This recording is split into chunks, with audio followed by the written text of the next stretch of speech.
4회 특별회차죠. 94회 특별회차 7기부터 한번 풀어보겠습니다.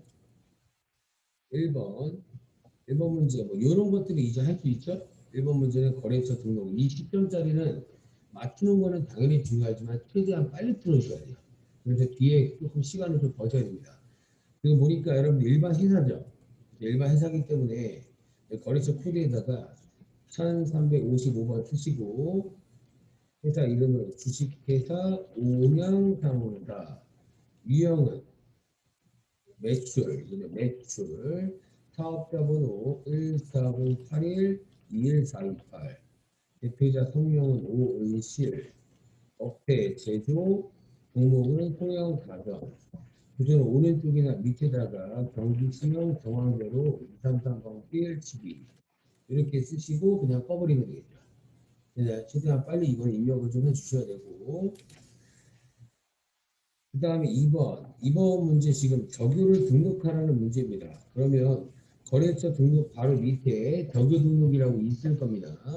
계정 과목 및 적유 등록 들어가서 이번에 코드워드가 뭐예요? 그렇죠. 253 미지급금이죠. 여러분들이 많이 쓰던 거. 미지급금 여기 코드번호 써서 바로 갈 수 있게 만드시고 문제에서 대체적이죠. 대체적이 9번이라고 했으니까 여기 9번 입금, 구입시, 미지, 급금, 발출 이렇게 하시고 또 ESC 눌러서 빨리 꺼버리시고 그 다음에 3번 이것도 막 전기부 문제긴 한데 원재료 제공품 제품에 대한 수정이 아니기 때문에 이것도 좀 할만할 겁니다. 제가 기본적으로 알고 있는 순서의 원소링제로 들어갔으면 끝나는 문제죠. 이 문제 여러분들 원가 명순서 들어갈 필요 있어요 없어요? 없죠. 800번대니까. 그래서 전기분 손익계산서 들어가셔서 지금 보니까 여러분들 이거 새로 등록하는 게 아니라 오류 금액이 이미 써 있다는 얘기죠. 그거 무시하시고 코드 번호를 822번 잡으면 알아서 위로 올라가 줄 거예요. 이쯤이요. 아시겠죠? 코드 번호를 알려주면 항상 코드 칸에 그냥 숫자를 이렇게 쓰면 가질 겁니다. 아시겠죠? 금액 얼마로 바꿔줘요? 700 이렇게 바꿔주시고 손익계산서에 있는 당기순이익을 옮겨 적을 때는 그냥 불러오기 눌렀었잖아요. 이거 빨리 꺼버리시고 어디 들어가요? 그 다음에 잉여금 들어가죠. 잉여금 들어가서 불러오기 누르시고 요거 끄지 마시고 전기분 재무상태표 들어가셔서 요 금액을 2월 이익형 금액에다가 이렇게 복사 붙여넣기 하면 끝난다고요. 아시겠죠? 웬만하면 복사 붙여넣기가 되니까 막 이제 이렇게 막 숫자 늦게 치시는 분들이 가끔 있습니다. 숫자를 특히 최대한 빨리 쳐줘야 됩니다. 이 시간 싸움이기 때문에 숫자를 못 치시는 분들은 이거 항상 복사 붙여넣기 해서 금액 집어내시면 돼요. 이렇게 하시면 숙점이 벌써 끝나네요. 숙점이. 이거는 무조건 뭐 실수 없이 무조건 맞춘다라고 생각을 하고 푸셔야 되고요. 근데 만약에 3번 같은 문제 만약에 여러분들이 하다가 막혔다. 그럼 바로 버려야 됩니다. 아시겠죠? 어차피 못 돌이킵니다. 못 돌이키기 때문에 여러분들 이거 만약에 막혔다 빨리 버리고 일반적으로 들어가야 됩니다. 아시겠죠? 그 다음에 일반전표 문제를 한번 봐보죠. 일반전표 1번 문제가 조금 생소할 겁니다. 1번 문제. 1번 문제부터 일반전표 키셔서 날짜 7월 31일. 지금 문제 보니까 돈을 주고 있어요? 돈을 받고 있어요? 그렇죠? 뭔가 돈을 딱 봐도 현금으로 지급하였다라고 되어 있으니까 돈을 주고 있는 거죠. 그럼 보니까 돈을 줬다라는 건 뭔가 돈을 썼거나 아니면 뭘 사왔거나예요. 그죠? 지금 여러분들 뭘 사왔대요? 뭔가 만기까지 보유할 목적으로 되어 있으니까 만기 보유 증권 얘기하는 거잖아요. 그죠? 그래서 만기 보유 증권 자체가 회계일급에서 딱 여금 문제까지 2번 나왔습니다. 그러니까 이런 문제 정도는 틀려도 된다는 얘기예요. 아시겠죠? 그러면 뭔가 만기 보유 증권을 사왔습니다. 만기 보유 증권 얼마에 사왔대요? 9천만 원에 사왔다라고 돼 있죠. 그러면 9천만 원 이런 상황인데 일반적으로 저희가 유가증권이 뭐뭐 있었어요? 단기 매매 증권 또는 이제 매도가는 그 일반적으로 얘네가 나오잖아요. 얘네 중에서도 맨날 얘만 나오죠 거의. 그죠? 그러면 얘네들을 구입할 때 조심해야 될 게 뭐냐면 수수료예요. 수수료. 수수료 발생했을 때 회계 처리가 중요합니다. 그러면 이 세 개 중에 1년 안에 끝나는 건 뭐예요? 그렇죠. 얘는 수수료가 발생했을 때 그냥 수수료 비용, 영업의 비용이 수수료 비용으로 처리한다고요. 하지만 매도 가능 증권과 만기 보유 증권은 1년 안에 끝나요, 안 끝나요? 안 끝나기 때문에 모두 다 수수료를 어떻게 처리해요? 그렇죠. 그냥 가산해서 얘도 매도 가능 증권, 얘도 그냥 만기 보유 증권 이렇게 처리가 된다고요. 그래서 만기 보유 증권 문제가 생소하기 때문에 이런 문제는 틀려도 돼요. 틀려도 되는데 방금 제가 단기 매매 증권만 수수료 따로 처리하고 다른 매도나 만기 같은 거는 같이 잡는다고 했죠. 이제 들었으면 여러분들 시험 문제 딱 나와봤자 똑같이 나올 거라는 얘기예요. 아시겠죠? 이거는 뭐 문제를 변형할 수가 없습니다. 그러니까 이렇게 같이 잡는다라고 생각을 하시면 될 것 같습니다. 그러면 만기 보유 증권이 여러분들 총 얼마 잡아야 돼요? 그렇죠. 9,008만 원.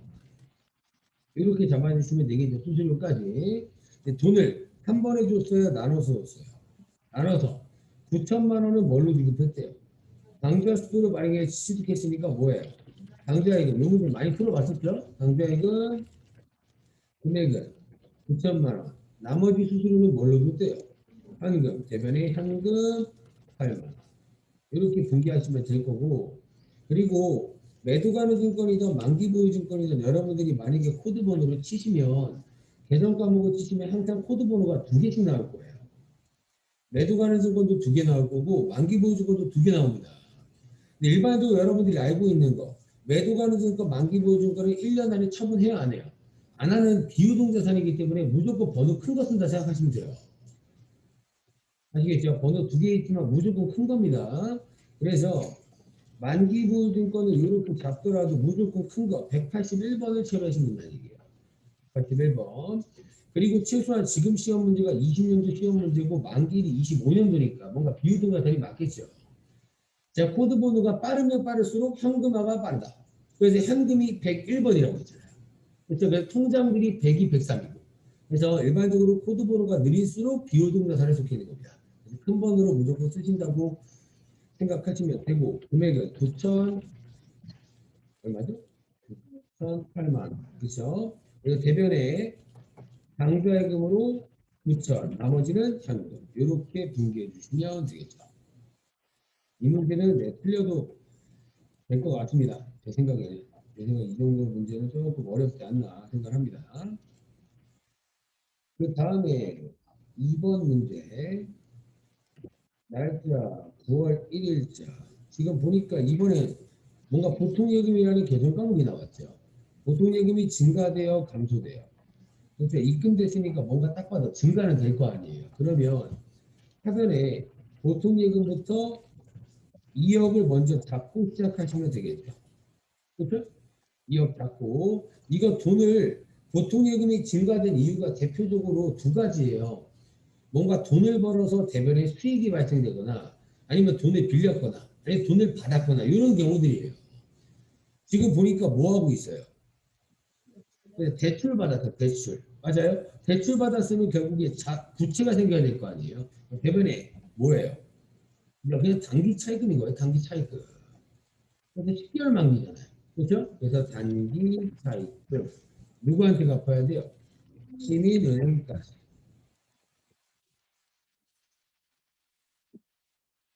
여기서 또 많이 실수하는 게 뭐냐면 단기 차입금이라고 우선 돈을 빌리는 건 보이잖아요. 그죠? 근데 실수하는 게 단기 차입금이라고 안 잡고 사치라고 잡으시는 분들이 있어요.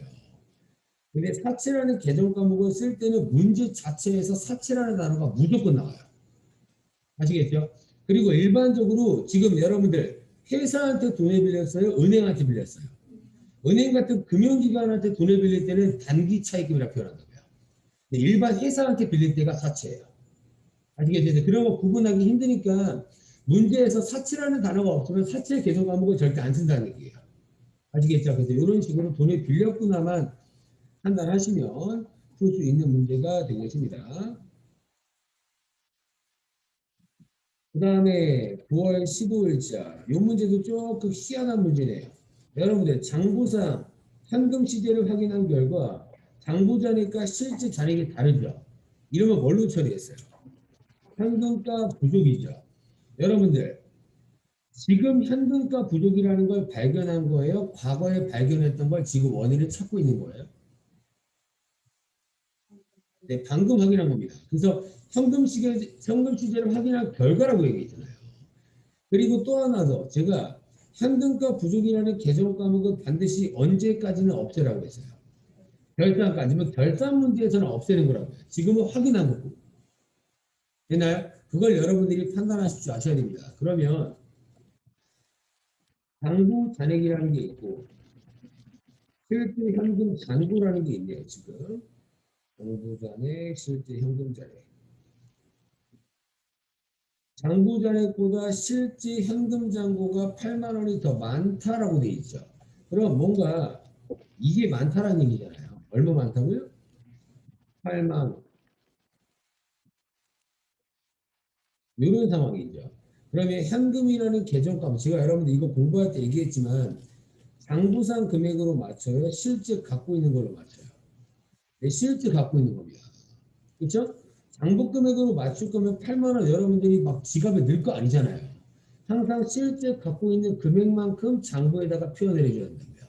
그러면 실제 현금 잔고가 지금 많은 상태면 현금이라는 계정 과목을 여러분들 없애야 돼요? 증가시켜줘야 돼요? 네, 증가시켜 주셔야겠죠. 증가. 맞아요? 그래서 예를 들어서 이런 말인 거예요. 그냥 장부상 금액이 만약에 0원, 실제 금액이 근데 찾아보니까 8만 원 이런 상태인 거예요. 그냥. 그러면 딱 봐도 장부에 현금이라는 계정 과목이 0원이라고 기재되어 있다는 것 자체가 실제 갖고 있는 8만 원으로 맞춰주기 위해서 현금이라는 자산을 8만 원 증가시켜줘야겠죠. 맞아요? 그러면 어느 변으로 증가시키는데요? 하반에 8만 원 이렇게 증가가 돼야 장부금액 또 8만 원 이렇게 될 거 아니에요. 되나요? 그러면 이제 대변이 남았죠. 근데 여러분들 우선 장부상 현금과 실제 현금의 차이가 났을 때 쓰는 계정 과목이 뭐였어요?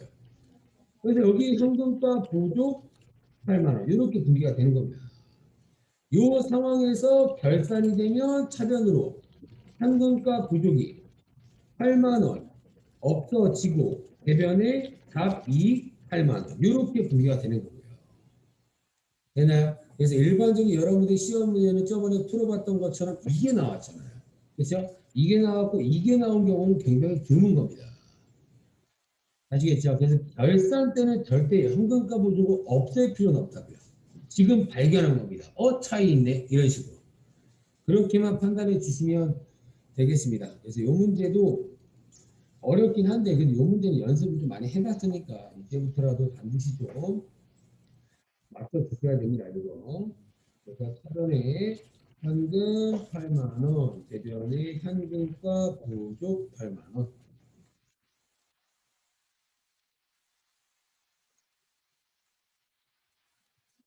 됐죠? 그 다음에 4번 보죠. 4번. 4번 보니까 여러분들 돈을 쓰고 있어요? 벌고 있어요? 돈을 쓰고 있죠, 뭔가. 돈을 쓰고 있는데 여러분들 진짜 그냥 쓴 거예요? 뭘 사왔나요? 그냥 뭔가 훈련비로 썼잖아요. 그럼 뭔가 비용이 나야 된다고요. 뭔가 사오면 차변에 자산이 증가돼야 되고. 되나요? 그럼 뭔가 차변에 비용이 딱 나와야 될 건데 이거 돈 왜 썼대요? 그러니까 직원들에 대해서 교육을 실시하기 위해서 썼다. 이거 무슨 훈련비였어요? 근데 교육 훈련비였죠. 개조부문 직원들 대상이니까 500번대 교육 훈련비로 100 이렇게 지출하면 되겠죠. 그러면 지금 이렇게 100을 근데 다 준대요. 얼마 빼고 준대요. 얼마 빼고 준다는 것 자체가 뭐였어요? 예수금이었잖아요. 예수금. 맞아요. 그래서 대변에 예수금 원천세 8만 8천 원. 나머지는 보통예금으로 준다. 이런 뜻이겠죠. 예수금 8만 8천 원은 여러분들 제가 먹어요? 국가한테 내야 돼요? 국가한테 내야 된다고요. 그 내는 시기는 일반적으로 다음 달 10일. 아시겠죠? 그래서 다음 달 10일날 예수금이 차변으로 감소하고 대변에 돈 나가겠죠. 아시겠죠? 그런 문제도 나올 수가 있다는 얘기입니다. 그래서 요거는 뭐 일반적으로 예수금이라고 쓰는 대표적인 게 급여 아니면 교육훈련비예요. 그런 것들만 여러분들이 캐치하시면 되겠습니다. 그 다음에 5번 날짜 10월 31일 지금 여러분들 퇴직금을 주고 있는 얘기죠. 퇴직금을 줄 때 항상 방법이 두 가지입니다. 기여형, 급여형. 그럼 여러분 이제 기여형이래요, 급여형이래요. 기여형이라고 나왔죠. 그러면 대부분 공부를 그래도 어느 정도 하신 분들은 이거는 떠올려요. 그러니까 공부를 좀 어느 정도 했다라고 하면 뭔가 기여형인지 급여형인지에 따라서 퇴직급여라고 잡을 때가 있고 퇴직 연금 운용 자산이라고 잡을 때가 있습니다. 퇴직급여라고 잡는 거는 기여형일까요? 급여형일까요? 기여형. 이게 급여형이라고. 다릅니다. 처리하는 게 기여형과 급여형. 근데 이거를 만약에 최소한 떠올리지 못하더라도 문제에서 이 문제가 근데 아니죠. 이 문제잖아요. 그죠? 최소한 이걸 못 떠올려도 여러분들 문제에서 직원이 영업부문 직원, 제조부문 직원이라고 따로따로 나와 있죠. 이것 자체가 뭔가 코드 번호를 500, 800을 구분하라고 힌트를 준 거예요. 되나요? 그럼 이렇게 나왔다는 것 자체가 운용자산으로 잡아요? 그냥 퇴직급여로 잡아요? 퇴직급여로 잡는 겁니다. 그래서 기여형은 뭐였어요? 의미가 직원들에게 1년마다 퇴직금을 실제로 지급한다. 이겁니다. 실제로 퇴직금 통장을 만들기 위해서 그 통장으로 돈을 주는 거예요. 그러니까 돈을 줬다는 것 자체가 그 이후로 또 줄 필요 있나요? 없잖아요. 그럼 줬으면 땡이니까 그냥 비용 처리입니다. 확정 급여형이라는 게 여러분들이 맨날 들었던 결산에 충당부채 잡고 충당부채 잡은 만큼 실제로 은행에 넣어놓고 이런 얘기가 급여형이라고요. 그래서 확정 기여형은 딱 퇴직급여만 생각하시면 됩니다. 아시겠죠? 그러면 공개로 따지면 퇴직급여 500번 때는 얼마예요? 800만 원이죠. 800만 원. 그리고 퇴직급여 800번 때는 700만 원. 그건 다 뭘로 줬대요? 보통예금 1,500만 원. 이렇게 등기하시면 되겠죠. 이 문제가 만약에 확정 급여형이다라고 하면 이렇게만 하면 됩니다. 퇴직연금 운용자산 1,500, 보통예금 1,500. 이렇게 하면 확정 급여형. 그래서 기여형, 급여형 둘 다 잘 나오니까 여러분들 둘 다 알고 계셔야 됩니다. 아시겠죠? 기여형은 퇴직급여, 급여형은 운용자산. 그러면 기여형일 때는 이 분기를 한 뒤에 또 다른 분기가 있을까 없을까요? 기여형은 없는 겁니다. 줬으면 땡이잖아요. 없는 상태에서 또 이렇게 상태에서 분기를 또 하는 건 급여형인 거예요. 네, 그래서 급여형은 이렇게 한다고요. 결산 때 퇴직금을 추계를 먼저 한다고요. 추계. 맨날 결산 문제에서 충당부채 나올 때마다 퇴직금 추계액이라는 게 있었죠. 그럼 이때 추계를 얼마 하냐? 1,500만 원 하는 겁니다. 그러면 원래 저희가 이 퇴직금 추계를 할 때 결산자료 입력 들어가서 금액을 적잖아요. 퇴직금의 전입액이라는 곳에서. 그렇게 적으시면 분기가 어떻게 되냐? 1,500 대변에 퇴직급여 충당부채 1,500. 이렇게 추계할 때부터 그냥 비용으로 잡아버려요. 그러면 추계할 때 비용으로 잡았는데 추계했다는 것 자체가 실제로 은행에 넣어놔야 될 거 아니에요. 직원들 가져갈 수 있게. 추계할 때 비용을 인정해 줬는데 은행에 넣을 때 또 비용 인정될까요? 안 되겠죠. 그럼 두 번 인정되는 거니까. 그래서 급여형은 추계할 때 비용으로 인정이 되고 충당부채 잡은 만큼 실제로 은행의 직원들을 위해서 넣어놓으라고 하는 겁니다. 되나요? 그래서 급여형 회계 처리가 훨씬 복잡해요. 그래서 확정 기여형은 그냥 퇴직급여로 처리한다. 요거 정도는 좀 기억을 하시고 확정 기여형보다는 급여형이 더 많이 나와요. 그러니까 운용자산도 꼭 한번 기억을 해 주셔야 됩니다.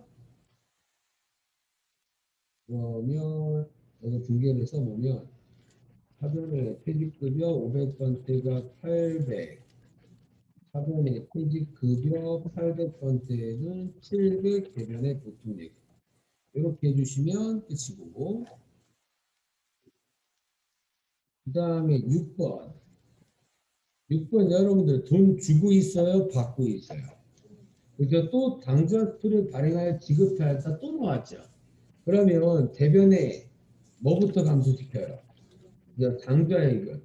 이거를 아직도 현금이다라고 알고 있으면 이 6개 중에 2개는 무조건 틀리고 하는 거예요.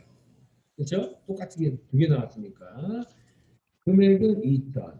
이 2천에 돈을 줬는데 이 돈 그냥 쓴 거예요? 나중에 돌려받을 거예요? 그렇죠? 보증금이니까 뭔가 돌려받을 거니까 차변에 자산이 생겨야 되는 거예요. 되나요? 그냥 쓰면 비용이지만 이거 왜 돌려받아요? 그러니까 보증금이죠. 그러니까 보증금을 뭐 하기 위해서 여러분들 줬어요? 뭔가 그죠? 빌리기 위해서 사무실을 사용하기 위해서 빌리기 위해서 준 거 맞아요? 빌린다는 표현을 임차라고 한다고 임차. 그러면 임차하면서 보증금을 줬다라고 해서 그냥 임차 보증금 이렇게 처리하는 겁니다. 이 보증금 여러분들 나중에 돌려받을 거예요? 안 돌려받을 거예요? 돌려받을 거니까 거래처를 써야 되는 거고. 그래서 거래처가 센타프라자 이렇게. 센타프라자 입장에서 분기는 어떻게 되나 보자고요. 저희는 이렇게 했는데 센타프라자 입장에서는 얘 입장에서는 돈을 줘요, 돈을 받아요? 얘는 돈을 받죠. 얘는 무슨 돈을 어떻게 받을 거예요? 그렇죠? 우리 회사가 당좌 수표를 발행해서 줬으면 은행이 수표로 줬을 거 아니에요. 그러면 얘 입장에서는 현금이 2천이 생기는 거라고요. 됐나요? 근데 2천만 원만큼 여러분들 얘 진짜 돈 번 거에 나중에 돌려줘야 돼요. 얘를 돌려줘야겠죠. 얘는 빌려주면서 보증금을 받은 상황이잖아요. 얘 입장에서는 임대 보증금 내는 겁니다. 그래서 임차 보증금 문제가 나왔지만 여러분들은 센터 프라자 입장의 분기가 또 나올 수도 있잖아요. 그래서 우선 최소한 이걸 모르더라도 아마 개정 과목에 보증금 치면 두 개가 나올 거예요. 근데 임차 보증금, 임대 보증금 솔직히 헷갈리거든요. 그러니까 뭔가 빌리면서 보증금을 준 거면 빌린다라는 표현을 임차 보증금. 뭔가 빌려줬다라는 걸 임대라고 하니까 임대보증금. 이렇게 생각을 해야 안 까먹어요. 이게 엄청 헷갈리는 개정 과목입니다. 이렇게 임대인 입장, 임차인 입장 이렇게 꼭 알고 계셨으면 좋겠습니다. 이렇게 하면 일반 점표가 끝이 나고요. 그 다음에 메인 매출 점표 한번 봐보도록 하겠습니다.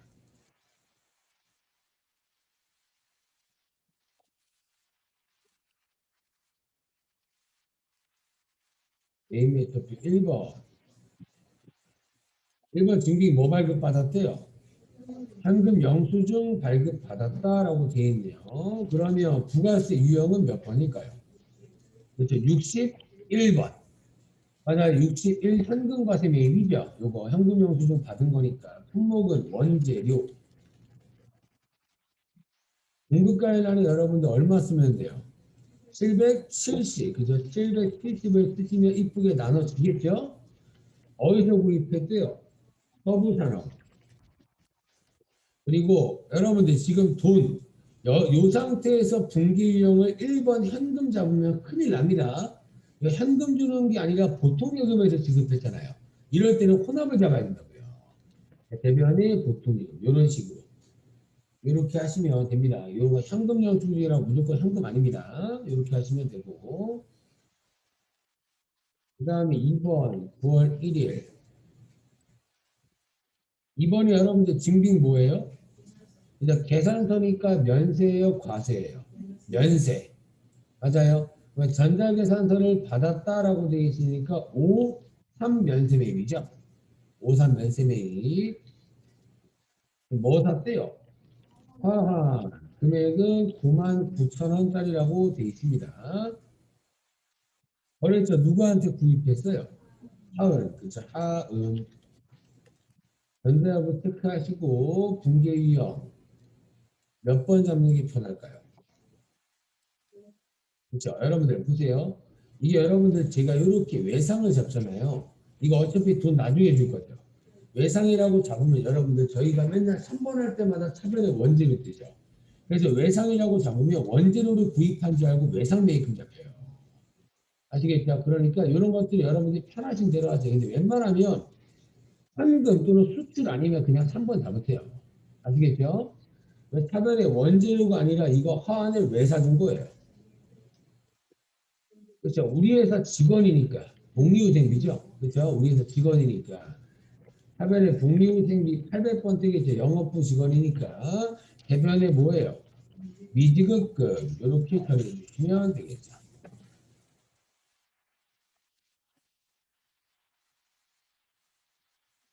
그 다음에 3번 날짜 10월 25일 요거 유형자산 처분하는 문제네요. 딱 봐도 비품 팔고 있으니까 등등 뭐예요? 세금계산서를 발급하였다. 부가세 유형은 몇 번이에요? 이거 그냥 10일 매출이죠. 10일. 품목은 에어컨. 얼마에 팔았대요? 50만 원. 비현실업에 50만 원을 처분해버렸죠. 50만 원 적으시고 거래처 누구한테 팔았대요? 비현실업. 전자일부 체크하시고 분계유형 3번 혼합 적겠습니다. 부가세 개정 과목은 냅두시면 되고 대변에 뭐 없애야 돼요? 그냥 비품. 그래서 비품 팔았다면서요. 대변에 비품 없애는데 제가 대변으로 유형자산 없앨 때 무슨 금액으로 없애라고 했어요, 항상. 그죠? 취득가액. 항상 취득가액인 480을 없애라. 이거 했었습니다. 취득가액 480. 없앴어요. 대변으로 취득가액으로 비품 480 없애자마자 차변에 뭐도 없애라고 했어요.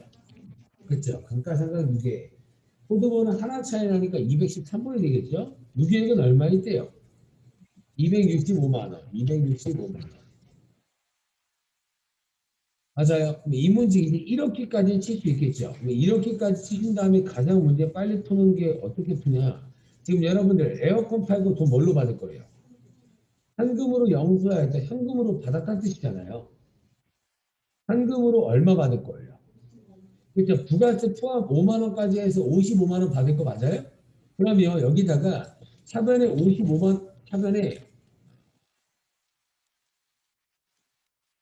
현금으로 55만 원을 먼저 쓰세요, 그냥. 되나요? 뭐 여러분들 순서는 상관없습니다. 여러분들 편하신 대로 하시면 돼요. 여기까지 썼죠. 여기까지 쓰니까 보니까 여러분들 차변 금액과 대변 금액을 보니까 어느 변이 모자라요. 뭔가 딱 봐도 차변이 모자르죠. 그럼 무조건 마지막에 유형자산 처분 손실인 거예요.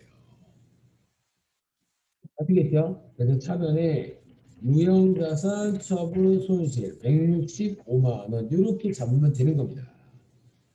그래서 항상 이 유형자산 처분 문제는 어떠한 문제든 나오는 건 똑같으니까 이렇게 풀어주시면 돼요.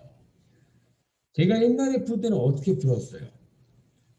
제가 옛날에 풀 때는 취득가액에서 480에서 뭐 빼라고 했어요?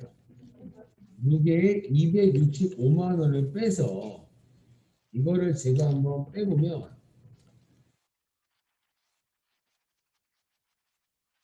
215만 원이 나오거든요. 215만 원. 이거 맨날 빼가지고 이 금액에는 판매해야 된다. 이러면서 했었고 이 금액에는 팔아야 되는데 얼마에 팔았어요? 50에 팔았으니까 뭔가 딱 봐도 훨씬 싸게 팔았죠. 그래서 처분 손실이 뛸 거다 이렇게 얘기했었습니다. 근데 이게 그냥 어려우시면 방금 썼던 지금처럼 쓰시라고요. 비품 없애고 차변에 누계가 없앤 다음에 돈 받는 거 쓰고 차변이 되면 처분 손실, 대변이 되면 처분 이익. 아시겠죠? 이렇게 쓰시면 유형자 처분 문제도 충분히 풀 수 있을 겁니다. 이렇게 해주시면 되고 그 다음에 4번 문제 날짜 11월 24일 이번에 여러분들 그냥 세금계산서가 아니라 뭐예요? 영세요. 그러면 부가세 유형은 이제 12영세 그냥 세금계산서 1번, 영세율 2번, 계산서가 3번. 그죠? 12영세 매출 품목은 제품 팔았고요. 공급가액은 5천만 원짜리라고 문제 언급이 되어 있습니다. 누구한테 팔았대요? 펜시. 전자 체크해 주시고 영세율 구분 몇 번이 짝꿍이라고 했어요. 그렇죠? 1, 2, 3 이렇게 기억하라고 했죠. 그리고 돈 분기유형 항상 3번 잡고 대별에 제품 팔았으니까 제품 매출 맞고 돈 뭘로 받았대요? 보통예금으로 받았다. 그래서 차별에 보통예금 이렇게 하시면 그냥 끝이겠죠. 요거를 12영세 매출의 영세율 구분이 3번이다만 기억하면 뭐 분기는 어렵지 않을 겁니다. 이렇게만 잡아주시면 되고요. 다음에 5번 날짜 12월 13일. 이번 문제 보니까 또 세금 계산서를 발급받았다라고 되어 있을 겁니다. 세금 계산서를 발급받았는데 여러분들 지금 제가 항상 세금 계산서 받으면 오사 불공 의심하라고 했죠. 이 문제 불공 의심해야 안 해요. 할 필요 없죠. 그냥 기계장치 구입한 거니까. 그냥 51번이 되겠네요. 기계장치 얼마짜리 샀대요? 1,500만 원짜리 샀고요. 거래처 누구한테 샀어요? 신곡기계. 전자압을 체크하시고 분기형 3번 잡으면 차변에 원재료를 증가시키는 게 아니라 뭐 증가시키면 돼요? 그래서 기계장치 구입했으니까 기계장치 증가시키면 되고, 그래서 대변에 뭔가 돈을 주면 되는데 지금 기계장치를 구입하기 이전에 뭘 줬대요? 그냥 계약금을 뭔가 선급금을 줬다라고 알려줬죠. 그래서 계약금 빼고 줄 거잖아요. 그러니까 대변에 뭐 없어요? 선급금 먼저 300 없애주시고 나머지는 외상이니까 뭘로 잡아요? 미지급금 이렇게 잡아주시면 되겠죠. 이런 분계도 쉽지 않은 분계입니다. 쉽지 않은 분계인데 맞으신 분들은 잘 한 겁니다. 그 다음에 6번. 6번 문제 보니까 날짜 12월 22일이고요. 이거 증빙 뭐 나왔어요? 세금계산서 받았죠? 이거 문제 읽지 말고 여기 세금계산서는 여기 공급받는 자 보관용이라고 써있는 세금계산서가 있어요. 공급받는 자 보관용이라는 것 자체가 내가 보관하고 있는데 이 말이 써있으면 나는 뭔가 구입을 했다는 뜻이에요. 그러면 또 세금계산서 받으면 불공 의심해야 되잖아요. 지금 1번부터 5번까지 불공이 나왔나요? 안 나왔으니까 웬만하면 여기서 불공을 좀 많이 의심을 하라는 얘기예요. 사실 안 나올 수 있긴 한데 웬만하면 하나씩은 내려고 합니다. 이 문제 51이에요? 54 불공이에요? 그렇죠? 토지 얘기 나왔잖아요. 제가 세연계약서 발급받고 토지 얘기 나오면 그냥 불공이다라고 생각을 하라고 했습니다. 그러면 54 불공으로 참여해 주시면 되고 품목은요. 그래서 뭐 건물 토지 상관없어요. 그냥 편하신 대로 쓰세요 그냥. 얼마짜리예요 금액이? 2천만 원. 거래처는 홍일테크라고 되어 있네요. 홍일테크. 공급자 상호 쪽 보니까 홍일테크. 난가 여부는 잡으시고 불공개 사유는 몇 번으로 잡으시면 돼요. 그래서 투자와 관련된 지출이니까 6번. 그렇죠? 잡으시면 되고 분계 유형은 3번 잡겠습니다. 그러면 이 상황에서 제가 토지와 관련된 지출로 불공제를 처리할 때 차변에 뭘로 잡으라고 했어요? 그냥 토지. 이 문제 이론 문제에서도 한번 풀어봤었죠. 지금 여러분들 토지랑 건물을 매입한 다음에 건물을 어떻게 할 거래요? 철거할 거다. 그러면 제가 다 토지로 잡힌다라고 했잖아요. 이론 문제에서. 근데 그런 거 공개하면서도 생각하면 귀찮으니까 그냥 세금계산서 받고 토지 얘기 나오면 그냥 불공이에요. 아시겠죠? 차변에 토지 잡으시고 돈 줘야 되는데 돈 뭘로 줬대요? 그렇죠. 첫 번째 줄에 보통예금이라고 나와 있고 세금계산서 밑에에도 보통예금이 나와 있죠. 대변에 보통예금을 써주시면 끝이 되겠습니다. 됐죠? 이렇게 하면 매입 매출 전표까지 끝이 납니다. 그 다음에 이제 문제 4번 오류 발견하는 문제 풀어야겠네요. 오류 발견하는 문제. 1번 문제 보니까 증빙이 보여요 안 보여요? 안 보이죠 1번 지문은. 그러니까 무조건 일반 전태 한번 들어가서 날짜를 한번 쳐보시는 거예요. 날짜 9월 25일 이렇게. 그리고 오류 발견하는 문제 중에 1번 같은 문제는 좀 자주 나왔잖아요. 그죠? 1번 문제 개정 과목 뭐가 틀렸어요? 세금과 공과가 틀렸죠. 그럼 여러분들 지금 뭐 내고 있어요? 차량 취득세. 제가 취득세는 뭐라 그랬어요? 부대 비용이니까 차량 운반금으로 같이 잡는다라고 했잖아요.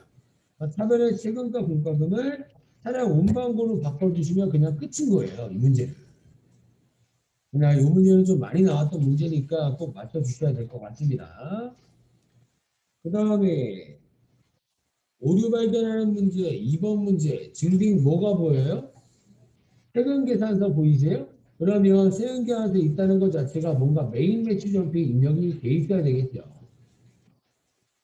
메인 매출에 들어가서 12월 20일.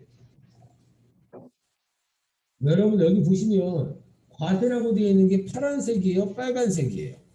파란색이죠. 그럼 제가 파란색일 때는 매입이라고 했습니다. 매입. 그렇죠? 근데 지금 문제 보니까 임차료를 현금으로 지급하고 세금계산서를 수취한 것으로 잘못 입력했는데 알고 보니까 뭐래요? 임대료 받은 거래요. 맞아요? 그러면 지금 문제는 처음에는 매입 부가세 유형으로 되어 있지만 지금 매입이에요? 매출로 바꿔줘야 돼요. 매출로 바꿔줘야죠. 최소한 세금계산서를 발급한 것으로 확인되었다. 매출이라는 얘기잖아요. 맞아요? 그러면 부가세 유형을 11과세 매출로 바꿔주셔야겠죠. 11과세 매출. 임대료 이런 거 내주시면 되고 문제에서 여러분들 뭔가 금액이 잘못됐다는 말 있나요? 뭐 그런 말 없으니까 금액이랑 이런 것들은 다 내주시면 돼요. 마지막으로 분기만 좀 확인을 하죠. 분기만. 뭐 지금 이 문제에서도 여러분들 임차인에 대한 거래처도 안 나왔으니까 일부러 여기 부분은 아예 안 본 거예요. 언급이 없으니까. 근데 분기를 보니까 부가세 개정 과목은 뭐 그냥 건들지 말라 그랬잖아요. 근데 대변에 제품 매출인가요? 아니죠. 제품 매출이 아니라 뭘 받은 거예요, 지금? 임대료, 문제에서 임대료 영업의 수익이다라고까지 알려줬으니까 대변에 임대료 잡으시면 그냥 끝이겠죠. 그래서 임대료라는 개정 과목이 여러분들 왜 어렵냐면 뭔가 비용같이 생겼어요. 하지만 임차료가 비용이고 임대료는 수익입니다. 아시겠죠? 월세 받는 거. 이렇게 하면 오류 발견하는 문제가 끝이 나겠습니다. 네, 결산 문제 1번.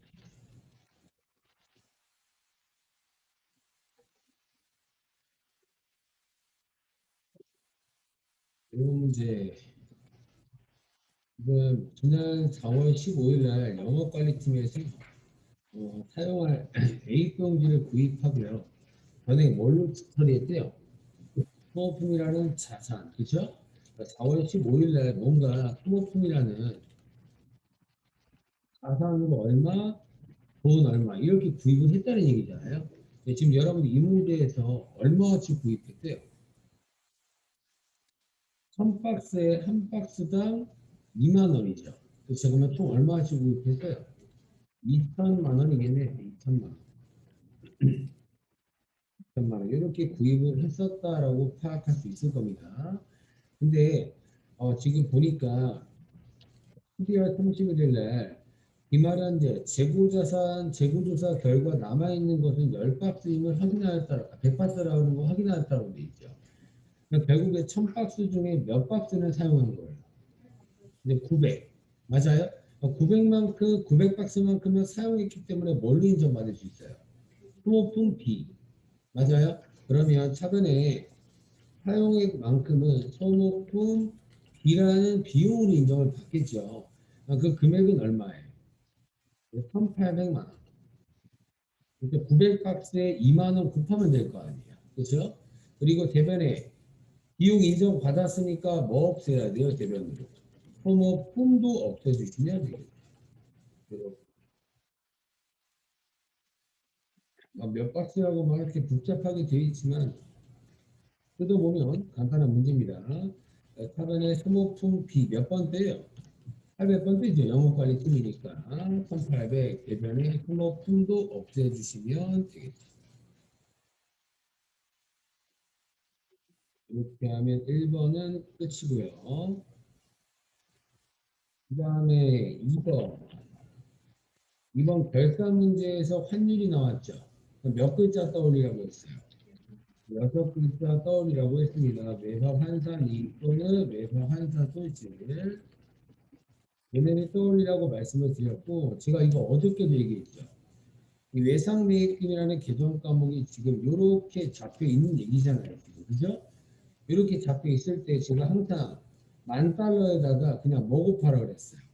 그죠? 현재 환율. 그죠? 그래서 비교하면 된다라고 했죠. 10,000달러에다가 현재 환율이 달러당 1,000원이네요. 결산 환율이 달러당 1,000원. 그냥 달러당 환율이 1,000원이 됐고 갚을 돈은 10,000달러니까 지금 환율로 계산하면 얼마예요? 1,000만 원 된 거 맞아요? 그러면 1,100만 원짜리인 줄 알았는데 지금 환율로 계산하니까 1,000만 원 됐다는 것 자체가 100만 원만큼 금액이 커졌어요? 적어졌어요? 적어졌다는 것 자체가 매상매입금도 100만 원 줄이시면 된다고요.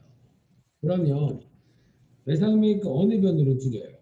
그렇죠? 부채니까 부채 감소가 차변이니까 차변으로 매상매입금 100만 원 줄이면 되죠. 이렇게 먼저 줄이시고 이제 대변은 얘 아니면 얘로 잡을 거 아니에요. 대변 자리가 수익 자리잖아요. 그러니까 뭘로 잡으면 돼요? 한산 이렇게만 잡으시면 끝나는 문제예요. 어디랑 숫자만 다르고 똑같은 문제잖아요. 그렇죠? 그래서 항상 현재 환율로 달러를 곱해서 원래 잡았던 원화 금액이랑 그냥 비교만 해주시면 됩니다. 아시겠죠? 이렇게 하시면 이 문제도 끝이 되겠습니다. 그리고 제가 3번 문제는 거의 다 자동 계산이라고 했죠. 3번 문제 자동 계산이니까 결산자료 입력 들어가서 이 결산자료 이 3번 문제 자동 계산 문제가 제일 쉽다라고 했잖아요. 그냥 올바른 칸에다가만 집어넣으시면 돼요. 기말 원재료 재고로 얼마 남았어요?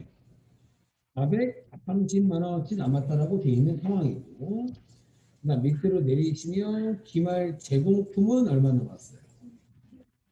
그리고 밑으로 내리면 기말 제품은요 1200 이렇게 하고 잠수수가 누르면 끝이에요 이 문제. 되나요? 그래서 이 기말 재고 자산 입력하는 문제가 간단하니까 이렇게만 입력해 주시고 잠수 추가해 주시면 결산 문제까지 끝이 되겠습니다.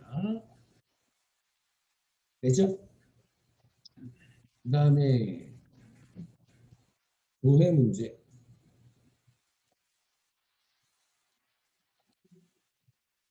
도해 문제 한번 가보도록 하죠. 도해 문제 보니까 외주 가공비라는 걸 물어봤죠.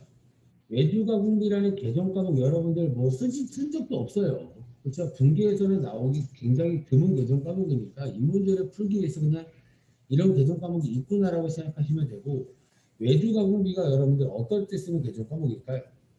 외주가 뭐예요? 그냥 외부에 맡긴다는 뜻입니다. 뭔가 내가 주문이 들어왔는데 우리 회사 기계장치로 그 주문에 대한 제품을 만들 수 없어서 다른 공장한테 맡겨서 야, 여기 부분만 좀 만들어줘 하고 돈 주는 게 외주 가공비예요. 그냥. 가공한다는 게 만드는 거니까. 되나요? 외주 가공비 뭐 물어봤어요? 이거 어제 문제도 비슷한 거 있었죠. 6월 말 외주 가공비랑 전년도 말 외주 가공비 차이가 얼마냐 이런 뜻이잖아요. 또. 그러면 일반적으로 지금 여러분들 500번대 금액 물어봐요? 800번대 금액 물어봐요? 그렇죠. 제조원가니까 500번대죠. 그래서 500번대 금액들은 다 여기 제조원가 명세서에 들어가 있다고요. 제조원가 명세서 여기 딱 들어가면 500번대 금액들이 있나 여기에 써 있어요. 우측 상단에 500번대라고 써 있습니다. 그냥. 맞아요? 그래서 저희가 전기분 자료도 500번대 금액 확인할 때마다 전기분 원가 명세 들어가죠. 이건 똑같은 거예요. 근데 이 문제 같은 경우에는 전기분 원가 명세서 안 들어가고 왜 단기 원가 명세서 들어가고 있어요. 단기 6월 말 외주 가공비도 봐야 되니까. 맞아요. 그러면 여기 몇 월 치면 돼요? 6월 치면 되겠죠. 6월 치면 밑에 이렇게 외주 가공비 단기 6월까지 사용에 2천만 원 나와 있고 전년도 외주 가공비 3,380이라고 나와 있네요. 맞아요. 이거 빼면 얼마예요? 1380 맞아요? 그럼 정답이 1380이겠죠, 그냥. 문제가 전년도에 대비해서 얼마나 감소했냐, 결국에 빼라는 거니까. 그러면 정답은 그냥 1380만 원이 되겠습니다. 1380.